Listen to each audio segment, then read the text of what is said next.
한미일 세 나라 정상이 다음 달 18일 미국에서 정상회의를 개최해야 합니다. 워싱턴 DC 근처 대통령 전용 별장인 캠프 데이비드에서 열리는데 북한 문제 대응과 대중국 견제에서 3국의 공조를 과시하는 자리가 될 것으로 보입니다. 워싱턴 왕종명 특파원이 보도합니다. 조 바이든 미국 대통령이 다음 달 18일 윤석열 대통령과 기시다 후미오 일본 총리를 캠프 데이비드로 초청해 정상회의를 연다고 백악관이 공식 발표했습니다. 대통령실도 곧바로 한미일 3국 정상회의 개최를 공식화했습니다. 바이든 대통령이 지난 5월 21일 히로시마 G7 정상회의 때 한일 정상을 만나 한미일 정상회담을 따로 열자고 제안한 지 3개월 만에 성사된 겁니다. 백악관은 미일 간, 한미 간 굳건한 동맹과 강력한 우정을 재확인하는 자리가 될 거라 했고 대통령실은 3국 간 협력을 새로운 수준으로 발전시키는 중요한 전기가 될 거라고 예고했습니다. Improving trilateral relationships between our three countries, and we're all close. It's getting closer, and the interoperability is getting better. 한미일 정상이 다자 회의를 계기로 3자 회의를 따로 연 적은 있지만 시간, 장소를 별도로 정해 3자 정상회의를 여는 건 이번이 처음입니다. 캠프 데이비드는 메릴랜드주 산속에 있는 대통령 별장으로 백악관에서 약 100km 거리에 있습니다. 한국 대통령 중에는 2008년 4월 이명박 당시 대통령이 부시 대통령 초청을 받아 정상회담을 한 적이 있습니다. 이번 회의는 형식과 주제에 구애받지 않는 자유토론 방식이고 의제는 북한 위협에 맞선 대응과 대중국 견제, 우크라이나 전쟁 등 지역과 글로벌 현안에서 3국 공조를 강화하는 내용이 될 것으로 보입니다. The summit will advance a shared trilateral vision for addressing global and regional security challenges, promoting a rules-based international order, and bolstering economic transparency. 일본 언론은 후쿠시마 오염수가 8월 말에 방류될 가능성이 있다고 예상합니다. 그 직전에 열리는 한미일 정상회의에서 이 문제도 언급될지 지켜봐야겠습니다. 워싱턴에서 MBC 뉴스 왕중명입니다. 여러분 안녕하십니까? 조금 전 저녁 7시 7분에 전북 장수군 북쪽에서 규모 3.5의 지진이 발생했습니다. 취재기자 전화로 연결돼 있습니다. 자, 이동경 기자, 지진 상황 자세히 전해주시죠. 네, 오늘 저녁 7시 7분 59초 전북 장수군 북쪽 17km 지역에서 규모 3.5의 지진이 발생했습니다. 진앙의 위치는 북위 35.8, 동경 127.53도였고 지진 발생 깊이는 6km로 확인됐습니다. 기상청은 당초 지진 규모를 4.1로 추정해 전국에 긴급 재난 문자로 발송했으나 추후 분석을 거쳐 3.5로 하향 조정했습니다.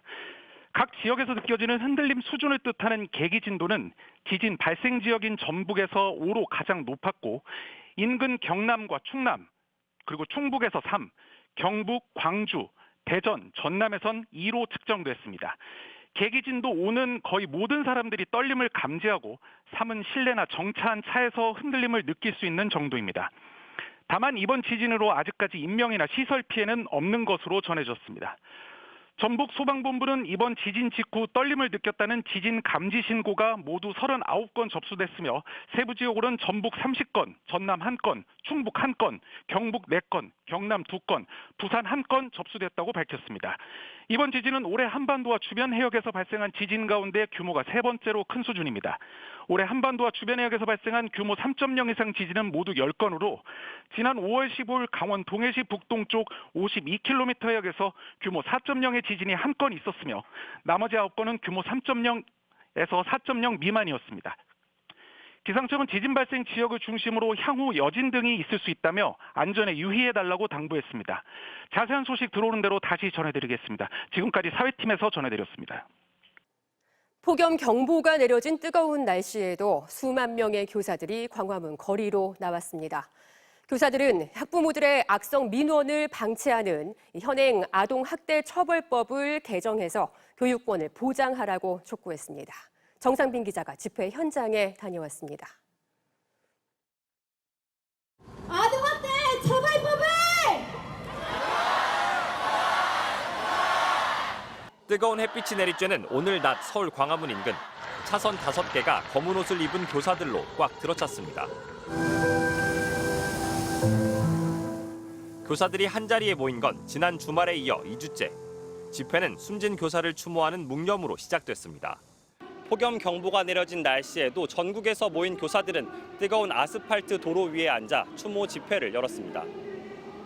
교사들은 교사와 학생, 학부모가 함께 공존할 수 있도록 제도적 조치가 필요하다고 입을 모았습니다. 아동학대범으로 몰려 재판을 받은 적이 있다는 21년 경력의 한 초등교사는 단순 신고만으로 교사를 직위 해제할 수 있는 아동학대처벌법을 개정해야 한다고 주장했습니다. 옳은 것을 가르치는데 대단한 용기를 내어야 하는 이 상황이 정상입니까? 교사에게 마음 놓고 소신 있게 바른 것을 가르칠 권리를 보장해 주십시오. 교사를 향한 악성 민원을 막을 수 있는 현실적 대안을 마련해달라는 요구도 나왔습니다. 민원이라는 이름으로 들어온 인격모독, 인격 살인의 적극적인 고발을 통해 처벌까지 이루어지도록 해주십시오. 저도 처음에 뉴스에서 듣고 또 눈물이 나더라고요. 가끔은 이렇게 힘들 때는 좀 정신과에 가서 조금 상담도 받아보면 어떨까 이런 생각까지. 오늘 집회에는 전국 각지에서 교사 1,900명이 버스 45대를 대절해 참석하는 등 집회 측 추산 3만 명, 경찰 추산 2만 1,000명이 모였습니다. 전국 교사들의 집회는 숨진 서희초 교사의 49제인 오는 9월 4일까지 당분간 매주 이어질 전망입니다. MBC 뉴스 정상민입니다. 오늘도 전국에 폭염특보가 내려진 가운데 푹푹 찌는 무더위가 이어졌습니다. 한낮 기온이 경기 여주가 39도에 육박했고 서울도 35도를 넘었는데요. 습도까지 높아서 체감온도는 더 올라가 온열 환자도 속출하고 있습니다. 유현준 기자입니다. 서울의 한 초등학교. 방학을 맞은 학교 운동장이 오늘은 야외 수영장으로 변했습니다. 아이들이 튜브에 몸을 맡기고 무더위를 식힙니다. 친구와 물총놀이를 하면서 잠시 더위를 잊습니다. 일단은 여기서 슬라이드하고 놀았고 저기 깊은 데 가서 잠깐 놀았고 에어바운스 했어요. 한바탕 물놀이로도 가시지 않는 더위는 아이스크림으로 마저 식혀봅니다. 네, 오늘부터 막 또 열대야도 시작한다고 하고 굉장히 더운 날씨였는데 또 이렇게 수영장에 와서 있으니까 여름이 아주 시원하게 보낼 수 있을 것 같습니다. 한낮 기온이 35도를 훌쩍 넘어선 해수욕장에는 피서객들이 많지 않습니다. 뼈아볕에 백사장이 달아올라 걷기 어려울 정도입니다. 백사장 쪽은 너무너무 뜨겁더라고요. 제가 잠깐 발을 그냥 맨발로 디뎠는데도 막 발이 찢어질 것 같은 느낌이 들어서. 오늘도 전국에 폭염특보가 내려진 가운데 경기 여주는 한낮 기온이 39도를 육박했고 경북 경산은 38도, 서울도 35도를 훌쩍 넘었습니다. 불볕더위에 온열질환을 호소한 환자도 속출하고 있습니다. 온열질환 환자는 어제 하루에만 70명, 이틀간 130명 넘게 발생한 것으로 집계됐습니다. 온열질환을 막기 위해서는 한낮에는 가급적 외부 활동을 자제하고 수시로 수분을 보충하는 것이 중요합니다. 특히 온열질환에 취약한 어린이나 노인들은 건강관리에 각별한 주의가 필요합니다.